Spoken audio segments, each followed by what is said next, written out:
तो इसके अंतर्गत हम अपभ्रंश, उपभाषा और बोलियों के विषय में चर्चा करेंगे। इसके साथ ही हम इनके बोलियों के जो क्षेत्र हैं उनको देखेंगे। तो पहली जो हमारी भाषा है राजस्थानी हिंदी, तो ये किस अपभ्रंश के अंतर्गत आती है? जैसा कि हमने पिछली कक्षा में बताया भी था, शौरसेनी अपभ्रंश के अंतर्गत आती है। तो राजस्थानी हिंदी में कितनी बोलियां हैं? मारवाड़ी, मालवी, मेवाती, जयपुरी, ठीक है, जिसे ढूंढाड़ी भी कहते हैं। तो चर्चा करते हैं मारवाड़ी के क्षेत्र की। तो जोधपुर, अजमेर, मेवाड़, सिरोही, बीकानेर, जैसलमेर, उदयपुर, चूरू, नागौर, पाली, जालौर, बाड़मेर, पाकिस्तान के सिंध प्रांत के पूर्वी भाग में ये मारवाड़ी बोली बोली जाती है। इसके बाद बात करें मालवी की, तो मालवी जो है ये मध्य प्रदेश के मालवा क्षेत्र में बोली जाती है। इसके साथ ही ये राजस्थान के कुछ क्षेत्रों में भी मालवी बोली देखने को मिलती है।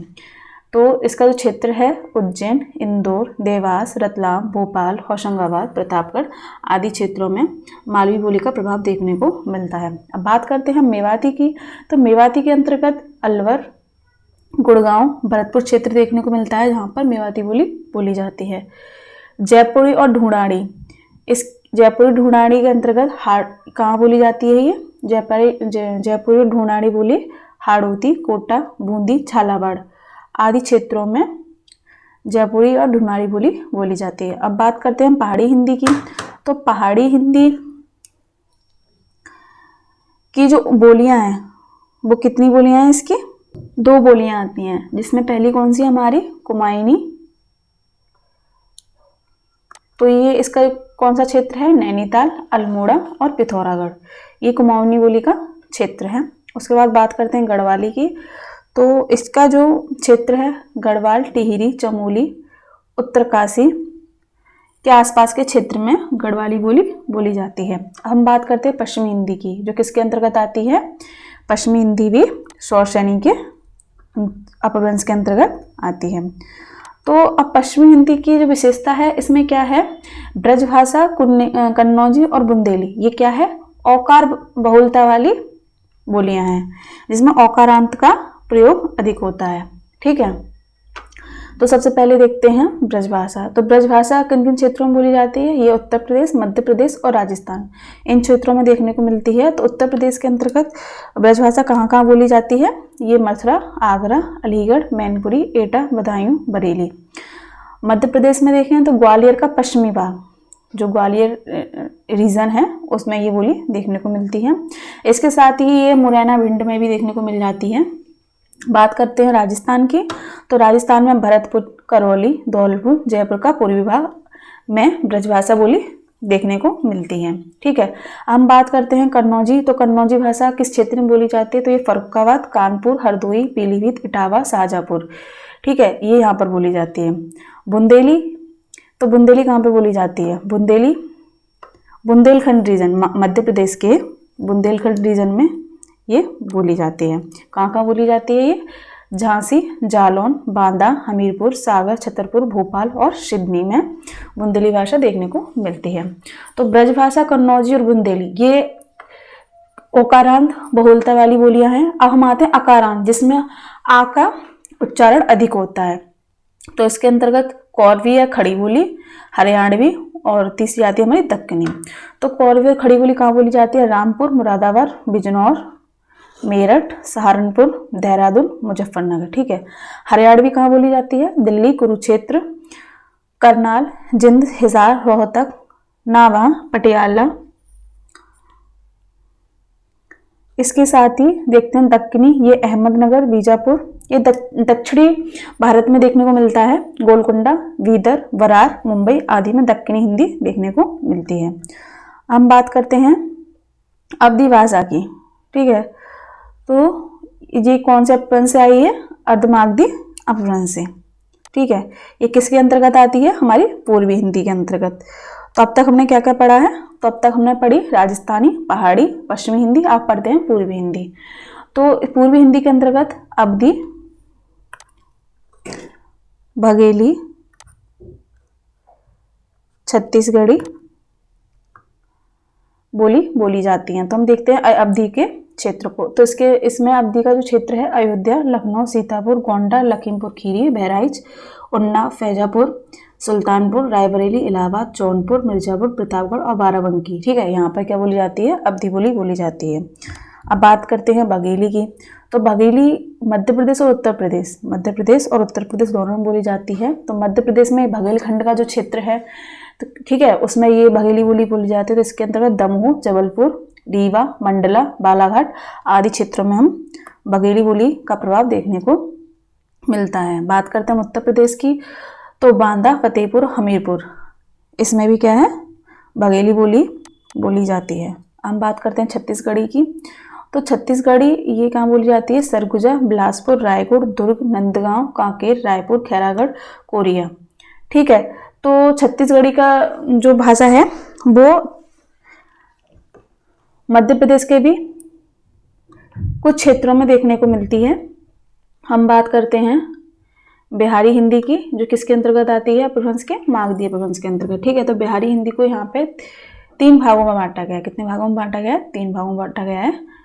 भोजपुरी, मगही और मैथिली। तो भोजपुरी कहाँ कहाँ बोली जाती है? एक तो उत्तर प्रदेश में बोली जाती है, दूसरा बिहार, तीसरा झारखंड में। ठीक है, तो उत्तर प्रदेश में कहाँ बोली जाती है? वाराणसी, गाजीपुर, देवरिया, बलिया, आजमगढ़ और महू में।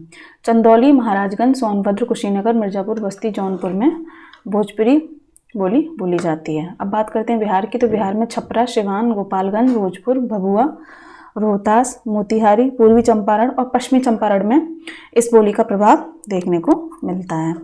ठीक है, अब झारखंड क्षेत्र में आते हैं। तो झारखंड में कहाँ कहाँ देखने को मिलती है? तो इसमें 2 क्षेत्रों में ही देखने को मिलती है ज़्यादातर, रांची और पलामू। रांची और पलामू में भोजपुरी बोली का प्रभाव देखने को मिलता है। अब बात करते हैं मगही की। तो मगही बिहार और झारखंड में बोली जाती है। ठीक है, तो बिहार में कहाँ कहाँ बोली जाती है? पटना, गया, मुंगेर, जहानाबाद, नालंदा, नवादा, जमुई, शेखपुरा, औरंगाबाद, भागलपुर, लखीसराय आदि क्षेत्रों में मगही बोली के प्रभाव देखने को मिलता है। झारखंड में देखें तो पलामू और हजारीबाग में भी मगही बोली जाती है। मैथिली की विषय में चर्चा करें तो यह पूर्वी चंपारण, मुजफ्फरपुर, मुंगेर, भागलपुर, दरभंगा, पूर्णिया, मालदह, दिनाजपुर, तुरहुत सब डिवीज़न की सीमा के पास नेपाल की तराई में भी इस बोली के प्रभाव देखने को मिलता है। तो यहाँ पर हमने हिंदी भाषा का वर्गीकरण कितने उसमें किया था? हमने 5 भाषाओं में किया। ठीक है, जिसमें राजस्थानी, ठीक है, राजस्थानी को पढ़ा हमने, इससे संबंधित बोलियों को पढ़ा हमने। उसके बाद हमने पहाड़ी हिंदी को देखा। ठीक है, इसकी भी हमने बोलियों को पढ़ा। इसके बाद हमने किसको पढ़ा? पश्चिमी हिंदी। पश्चिमी हिंदी के अंतर्गत आने वाली जो भाषाएं हैं, जो बोलियां हैं, ठीक है, उनको देखा। इसके बाद हमने किसको पढ़ा? पूर्वी हिंदी को। तो पूर्वी हिंदी के अंतर्गत आने वाली बोलियों के विषय में, उनके क्षेत्र के विषय में यहाँ पे हमने चर्चा की। और लास्ट में हमने किसको पढ़ाया? बिहारी हिंदी को। ठीक है, तो इसके अंतर्गत आने वाली बोलियों के विषय में भी हमने क्या है इसमें चर्चा की। तो हम बात अब आगे बढ़ते हैं मध्य प्रदेश असिस्टेंट प्रोफेसर में लगे पाठ्यक्रम के अनुसार जो जो बोलियां हैं जिसे हमें इसमें थोड़ा पढ़ना है, तो उनको देखते हैं। तो इसमें जो पहली बोली लगी हुई है उसका नाम क्या है? अवधी। ठीक है, तो अवधी जैसे मैंने बताया ये पूर्वी हिंदी की एक बोली है। तो पूर्वी हिंदी का क्षेत्र पूर्वी उत्तर प्रदेश, मध्य प्रदेश, छत्तीसगढ़, उत्तर प्रदेश, मध्य प्रदेश, छत्तीसगढ़ तक फैला हुआ है। प्राचीन समय में जिस क्षेत्र को उत्तरी कौशल तथा दक्षिण कौशल कहा जाता था वह क्षेत्र पूर्वी हिंदी का क्षेत्र है। इसकी सीमाओं का निर्धारण कानपुर से मिर्जापुर तथा लखीमपुर से बस्तर तक किया जा सकता है। पूर्वी हिंदी के अंतर्गत 3 बोलियां आती हैं जिसमें अवधी, बघेली और छत्तीसगढ़ी सम्मिलित है। ठीक है, तो इसमें हमें किस किस को पढ़ना है? तो इसमें हमें अवधी,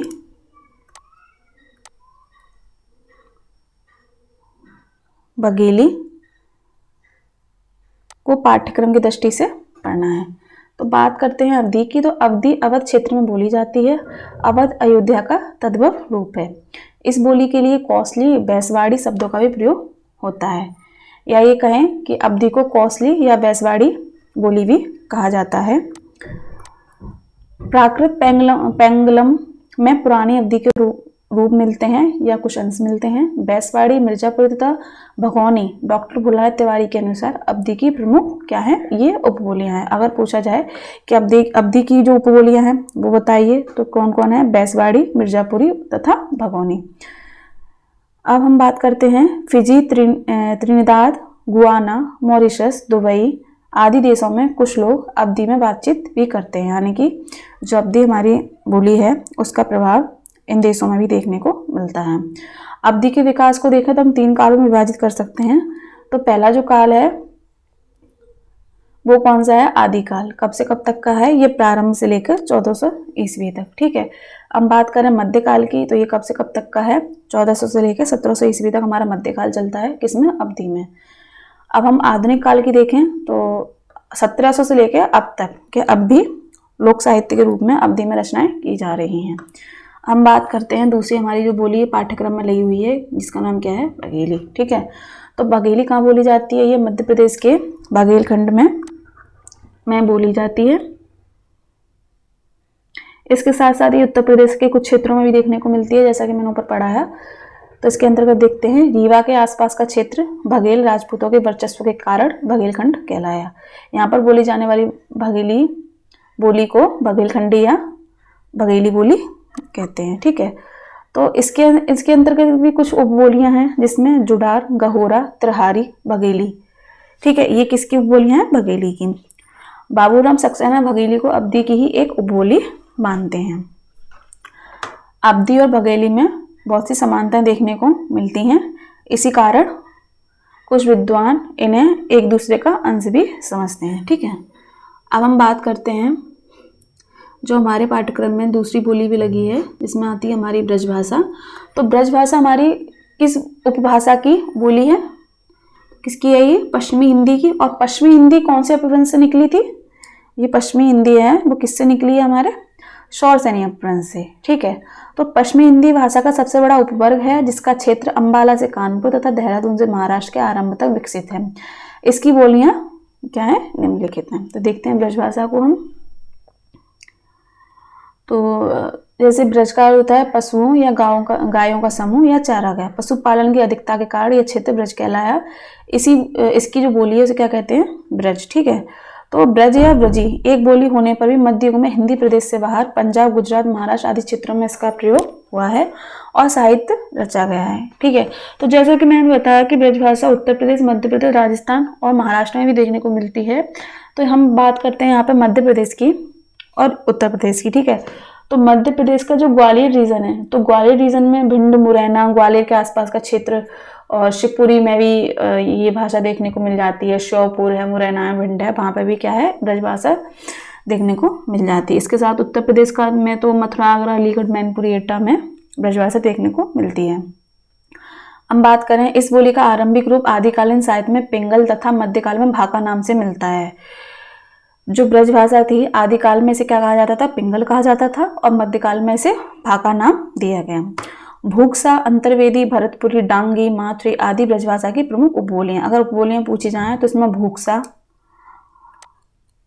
अंतर्वेदी, भरतपुरी, डांगी, माथुरी आदि क्या है, उपबोलियां हैं। अब इसके बाद बात करें बंगाली कवि की। ईश्वरचंद्र गुप्त ने ब्रजबोली शब्द का प्रयोग सर्वप्रथम प्रयोग में लाया, यानी कि ब्रजभाषा को जो कवि ईश्वरचंद्र हैं उन्होंने क्या कहा है, ब्रजबोली कहा है। अब इनके कालों का विभाजन देखें तो जो ब्रजभाषा का जो काल है कब से कब तक का है, तो आरंभ से लेकर 1525 तक आदिकाल चला। उसके बाद जो हमारा मध्यकाल चला कब से कब तक चला, 1525 से लेकर 1800 तक, और 1800 से अब तक क्या चल रहा हमारा, आधुनिक काल। और अब भी इसमें रचनाएं हो रही हैं। ठीक है। अब हम बात करते हैं अपना बुंदेली। तो इसमें क्या है, बुंदेलखंड रीजन में जो बोलने जाने वाली भाषा क्या है, बुंदेली कहलाती है। तो इसमें क्या है, बुंदेली बुंदेलखंड की बोली है। बुंदेलखंड नाम बुंदेला राजपूतों के आधिपत्य के कारण पड़ा। भूभाग की व्यापकता की दृष्टि से बुंदेली पश्चिमी हिंदी की सबसे व्यापक बोली है। मध्य प्रदेश में देखें तो बुंदेलखंड जो है उस रीजन में सर्वाधिक इस बोली का प्रभाव देखने को मिलता है। ठीक। तो बुंदेली में लोक साहित्य पर्याप्त मात्रा में है। ईश्वरी के फाक बहुत प्रसिद्ध है। आला एक प्रसिद्ध लोक गाथा है जिसे बुंदेली की एक बोली बनाफरी में लिखा गया है। महत्वपूर्ण बिंदु है ये। पूछ लिया जाता है कि आला जो प्रसिद्ध लोक गाथा है वो किसके द्वारा लिखी गई है या किस रीजन से संबंधित है, तो ये बुंदेलखंड से संबंधित है। और ये लिखा किसने है, तो ये लिखा है किसने, जगनिक ने।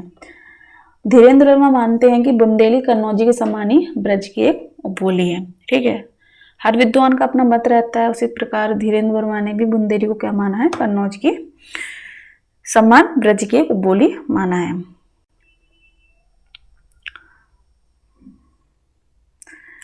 अब बात करें मालवी की, तो मालवी का बारे में मैंने पहले ही बता दिया था कि मालवी मालवा खंड के रीजन में बोली जाती है। ठीक है, तो ये कहाँ बोली जाती है, उज्जैन, इंदौर, देवास, रतलाम, भोपाल, होशंगाबाद, प्रतापगढ़, गुना, नीमच, टोंक आदि क्षेत्रों में क्या है, मालवी का प्रभाव देखने को मिलता है। अगर हम बात करें मालवी की उपबोलियों की, तो मालवी की उपबोलियों के अंतर्गत सोंडवाड़ी, गागड़ी, पाटवी, रतलामी आदि क्या है, मालवी की उपबोलियां रही हैं। ठीक है, अगर हम मालवा के क्षेत्र में साहित्यकारों की बात करें तो मालवा क्षेत्र से कई साहित्यकार हमें देखने को मिलते हैं जिन्होंने हिंदी साहित्य में अपने योगदान दिया हुआ है। शीर्षक के अंतर्गत हमने हिंदी प्रदेश की उपभाषाएं उसके अंतर्गत आने वाली बोलियों के विषय में चर्चा की। साथ ही पाठ्यक्रम की दृष्टि से लगी हुई अवधी, ब्रज, बघेली, मालवी, बुंदेली का संक्षेप में वर्णन भी किया।